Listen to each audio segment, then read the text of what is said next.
श्री उत्तम नोंदळे दुपारी 3:30-4च्या दरम्यान राप महामंडळाच्या 2 बसेसवर अज्ञात व्यक्तींनी दगडफेक केली होती। यामध्ये प्रवाशांना कोणतीही दुखापत झाली नाही। पोलीस प्रशासन तत्काळ घटनास्थळी येऊन त्यांच्या बंदोबस्तात पुढील वाहतूक सुरळीतपणे चालू आहे। प्रवाशांनी कुठलीही भीती न बाळगता प्रवासाचा लाभ घ्यावा, आपापली इच्छित स्थळी त्यांनी जाण्याची मी महामंडळाची त्यांना विनंती करतो। अंदाज गाड्यांचं एका गाडीचं 10,000 ते 15,000 रुपये नुकसान आहे। काच फुटलेले बसेसची समोरील काच फुटलेली आहे। कोणाऱ्यांना पोलिसांनी ताब्यात घेतलं काय त्यांचा तपास चालू आहे।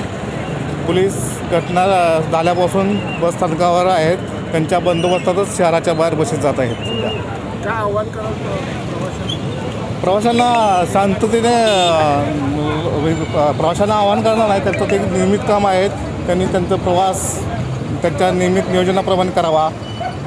समाज बांधवांना मी आवाहन करत आहे की सर्वांनी सहकार्य करावे। सदरच्या परिस्थिती कुठलीही गालबोट लागू नये याचं वातावरण निर्माण करू नये। सर्वांनी शांततेत सहकार्य करून महामंडळाचा किंवा प्रवाशांना कुठलीही हानी करू नये ही विनंती। ओके। बंधुप्रेम न्यूज चॅनलला लाईक, सबस्क्राईब व बेल आयकॉन दाबायला विसरू नका। धन्यवाद।